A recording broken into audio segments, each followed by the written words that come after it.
Hello बच्चों, dimensional analysis का lecture 3 लेकर के आए हैं। और डायमेंशनल एनालिसिस में हम लोगों ने 2 लेक्चर्स कर लिए हैं। दोनों में हम लोगों ने कुछ जो फिज़िकल क्वांटिटीज़ थी उनका डायमेंशनल फार्मूला और उनकी डायमेंशन के बारे में देखा था।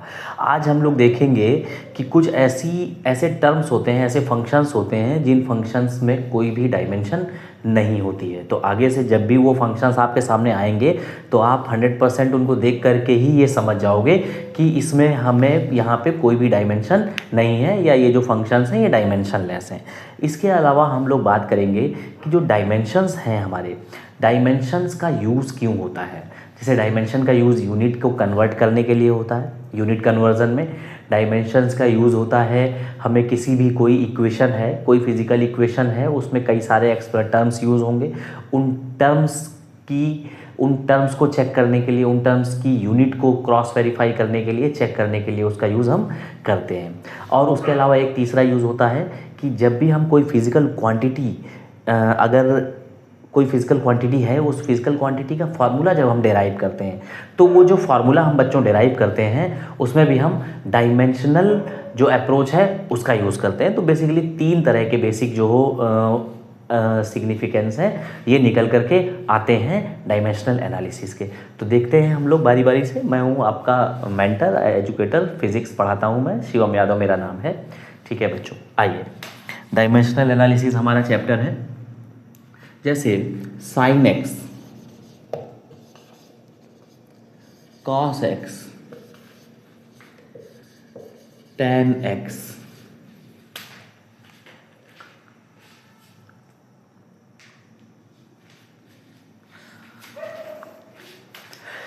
या जितने भी ट्रिग्नोमेट्रिक फंक्शंस हैं, ठीक है, ट्रिग्नोमेट्रिक फंक्शंस हैं, ये मेरे जो फंक्शंस हैं बच्चों ये डायमेंशन लेस होते हैं। ठीक है, ये जो फंक्शंस हैं ये डायमेंशन लेस होंगे। क्लियर है। Next, pi, 2 pi, 10, 20, 35, these all are numbers. तो ये जो नंबर्स हैं ये भी मेरे डायमेंशन लेस होंगे। ठीक है, ओके, ये आपको अपने नोट्स में ऐड कर लेना है। इसके बाद नेक्स्ट, अगर मैं कहूँ कोई लॉगरिथमिक टर्म है, log x, log e to the power x, तो ये भी जो होगा मेरा, ये भी मेरा डायमेंशन लेस होने वाला है बच्चों। ठीक है, ये भी मेरा डायमेंशन लेस होने वाला है। बात क्लियर है। इसके बाद प्योर रेशियोज, जैसे अगर लेंथ बाय लेंथ है, अगर कोई रेशियो है जिसमें ऊपर भी लेंथ की यूनिट है और नीचे भी लेंथ की यूनिट है, ठीक है, तो ये कैसा होगा, डायमेंशन लेस हो जाएगा। तो प्योर यूनिट्स जो होंगी अगर वो रेशियो में आ रही हैं तो ये भी डायमेंशन लेस हो जाएगा। तो अपने को ये बात याद रखनी, बहुत बेसिक सी बात है, बट क्या है कि इसको हमको याद रखना है, क्योंकि कभी भी जब हम न्यूमेरिकल्स करते हैं तो वहाँ पे इस तरह के बीच में कोई टर्म्स आ जाते हैं तो वो हमारे लिए जो है आगे से प्रॉब्लम नहीं करेंगे।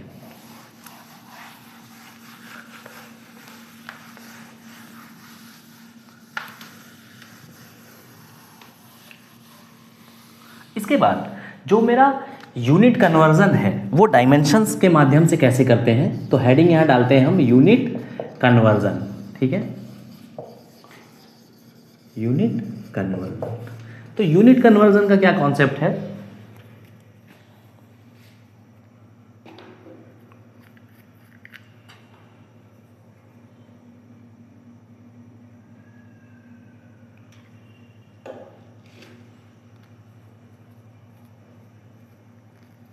यूनिट कन्वर्जन का बच्चों क्या कॉन्सेप्ट है, कोई क्वांटिटी है उसको हम इस फॉर्म में लिखते हैं n और u। ठीक है, यहाँ पे जो n है ये क्वांटिटी का मैग्नीट्यूड है और u जो है ये मेरी क्वांटिटी की यूनिट है। बात क्लियर है। तो यूनिट से हम चले जाएंगे डायमेंशनल फॉर्मूले पे, ठीक है, डायमेंशनल फॉर्मूले पे। अब जैसे अगर मैं आपसे ये बोलूं कि जो जी है एक्सेलरेशन ड्यू टू ग्रेविटी, क्या एक्सेलरेशन ड्यू टू ग्रेविटी, जो जी होता है बच्चों, उसकी वैल्यू होती है 9.8 मीटर पर सेकेंड स्क्वायर, ठीक है।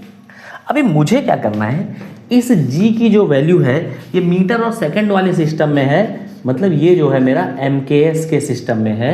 मुझे जो ये वाली वैल्यू चाहिए जी की, ये चाहिए सीजीएस में, हमें कन्वर्ट करना है किसमें, सेंटीमीटर, ग्राम और सेकंड वाले जो यूनिट सिस्टम है उसमें अगर हमें इसको कन्वर्ट करना है तो ये तो बहुत बेसिक सा है, हम इसको कर सकते हैं इजीली। और इसको हम डायमेंशनल फॉर्मूले से कैसे करेंगे ये देखना है, ठीक है। तो यहाँ पे मीटर पर सेकंड स्क्वायर ये मेरी यूनिट है, ठीक है। अब होता क्या है कि यूनिट कन्वर्जन का जो कॉन्सेप्ट है उसमें हम ये कहते हैं कि जो मैग्नीट्यूड है और यूनिट होती है ये कांस्टेंट रहती है, ठीक है। मतलब क्या हुआ कि अगर हमने एन यू माना तो वो मेरा एमकेएस सिस्टम में N1U1 हो जाएगा, ठीक है। वो इक्वल टू होगा किसके, सीजीएस सिस्टम में जो मेरा जी का मैग्नीट्यूड होगा या मेरी जो फिजिकल क्वांटिटी है उसका मैग्नीट्यूड होगा और यूनिट के, ठीक है। ये बात हम मान करके चलते हैं और ये बात सही भी है। अभी हम देखते हैं कैसे।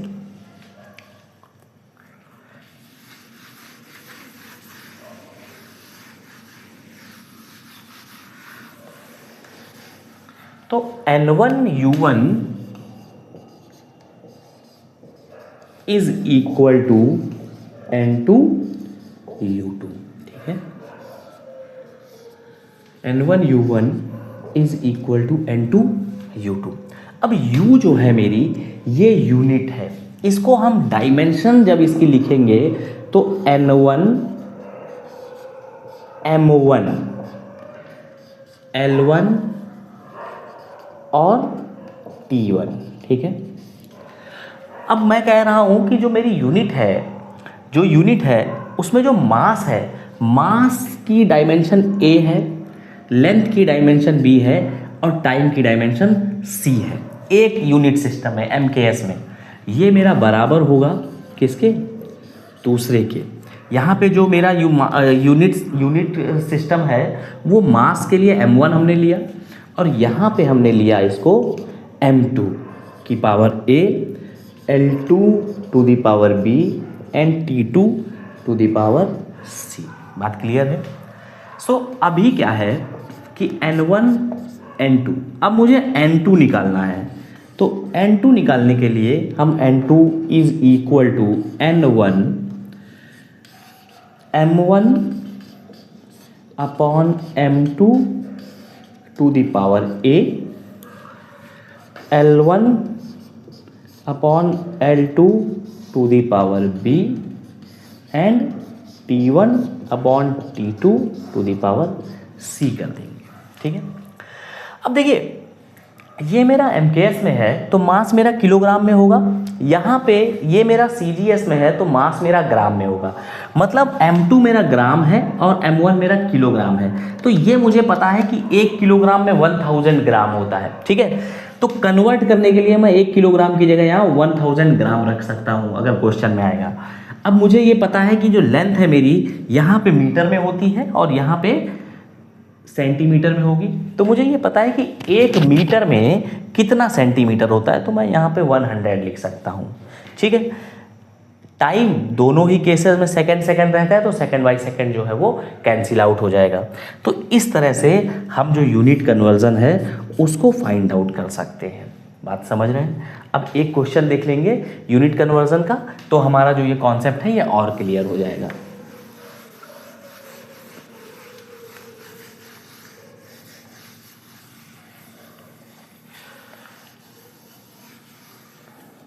देखिए जैसे एक ग्रेविटेशन कांस्टेंट है G is equal to 6.6 6.67 into 10⁻⁻11 newton metre square upon kilogram square. ठीक है, ये है। अभी क्या है कि मुझे क्या करना है बच्चों, ये जो न्यूटन मीटर स्क्वायर पर किलोग्राम स्क्वायर है, ये मेरा जो यूनिट सिस्टम है ये एसआई यूनिट सिस्टम है। ये बात हमें समझनी होगी कि ये जो मेरा यूनिट सिस्टम है बच्चों, ये एसआई यूनिट सिस्टम है। एसआई मतलब इंटरनेशनल स्टैंडर्डाइजेशन जो यूनिट का होगा वो मेरा सिस्टम है। क्यों? क्योंकि यहाँ पर जो फोर्स की यूनिट आई है वो न्यूटन आई है। बात क्लियर है? तो ये मेरा एसआई सिस्टम है। अभी इसको मुझे कन्वर्ट करना है, क्वेश्चन में बोला गया है कि इसे मुझे कन्वर्ट करना है सीजीएस सिस्टम में, सीजीएस यूनिट सिस्टम में। बात क्लियर है? ठीक है, तो सीजीएस में जब हम कन्वर्ट करेंगे तो यहाँ पे जो मेरी यूनिट आएगी न्यूटन, एमकेएस एसआई यूनिट में जो फोर्स की यूनिट है वो न्यूटन होती है, जबकि सीजीएस सिस्टम में जो फोर्स की यूनिट है वो क्या होती है बच्चों? डाइन होती है। ठीक है, मीटर की जगह मेरी जो यूनिट आ जाएगी वो आ जाएगी सेंटीमीटर स्क्वायर, और किलोग्राम की जगह मेरी जो यूनिट आ जाएगी वो ग्राम स्क्वायर आ जाएगी। मतलब कि मुझे ये कन्वर्ट करना है इसमें, dine centimetre square upon gram square. कितनी वैल्यू आएगी ये मुझे जानना है। बात क्लियर है? तो क्या करेंगे, वही formula N1 U1 is equal to N2 U2। ठीक है, N1 में मेरा क्या है 6.67 इंटू 10⁻⁻11। ठीक है, U1 अब यहाँ पे जो मेरी यूनिट है, इस यूनिट के बिहाफ पे मैं डायमेंशनल फार्मूला लिखता हूँ। ठीक है, अब इसका डायमेंशनल फार्मूला मुझे निकालना पड़ेगा। वैसे हमने निकाला है बट एक बार फिर से हम निकाल करके देखेंगे। न्यूटन मीटर स्क्वायर पर किलोग्राम स्क्वायर, तो न्यूटन बच्चों क्या है MLT-2, जो कि फोर्स है, तो फोर्स की डायमेंशन हमें पता है MLT-2 होती है, हमने कई बार याद किया है। ठीक है, इसके बाद जो लेंथ है वो मीटर है, दिस वुड बी L2, और यहाँ पे जो मास है वो किलोग्राम में है। ठीक है, तो दिस वुड बी M2। हाँ, तो जब हम इसको फाइनली सॉल्व करेंगे बच्चों तो क्या आने वाला है, m की पावर -2, m की पावर -1 L3 एंड t-2।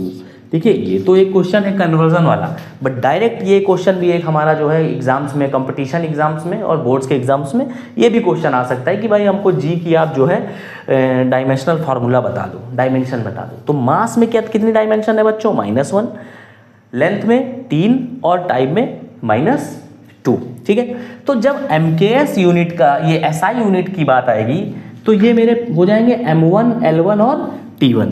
ठीक है, तो यहाँ पे हम लिख दें M1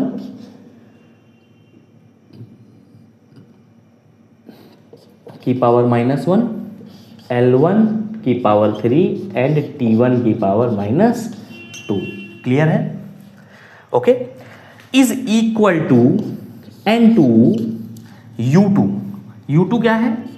अभी जब हम CGS वाले सिस्टम में जाएंगे तो यहाँ पे जो मेरी फंडामेंटल यूनिट्स थी जो हमने M, L और T से डिनोट करी थी, M1 L1 T1 से, अभी ये जो होंगी मेरी, ये हम M2 की पावर -1, L2 की पावर 3 एंड T2 की पावर -2 से डिनोट कर देंगे। बात समझ में आई? ठीक है, अब इसके बाद बस कुछ नहीं बचता, इसके बाद बहुत बेसिक सा है, N2 की वैल्यू हमको निकालनी है। हम क्या करें, 6.67 इंटू 10⁻⁻11। ठीक है बच्चों, N2 निकालना है तो M2 ये वाला पूरा सेगमेंट नीचे आ जाएगा, M1 अपॉन M2 की पावर -1। ठीक है, L1 अपॉन L2 की power 3 and T1 upon T2 to the power -2। बात क्लियर है?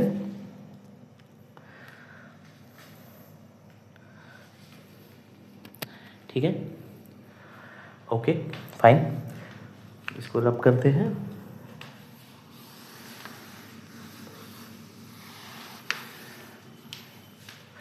तो N2 कितना है बच्चों? 6.67 इंटू 10⁻⁻11, ठीक है। अच्छा M1 क्या है? M1 मेरा मास है, मास की यूनिट है वो भी किलोग्राम में। M2 क्या है? मास की यूनिट है ग्राम में। तो इसको हम कन्वर्ट कर सकते हैं, मास को हम ग्राम में, जब केजी को ग्राम में कन्वर्ट करेंगे तो यहाँ पे कितना आ जाएगा बच्चों? 1000, ठीक। और नीचे क्या आएगा? 1 आ जाएगा। (⁻⁻1). लेंथ में, लेंथ है मेरी सेंटीमीटर में L2 और L1 है मीटर में। तो 1 मीटर में कितना सेंटीमीटर होता है ये हमें पता है, 100/1, ठीक है। और ये T1/T2 ये मेरा कितना हो जाएगा? सेकेंड बाई सेकेंड है तो 1:1, ठीक, की power -2। N2 is equal to कितना आया? 6.67 इंटू 10⁻⁻11 इंटू, ये 10⁻³ है, पावर -1, 10⁻⁻3, ये 10⁻2 है, पावर 3, 10⁻6। क्लियर है?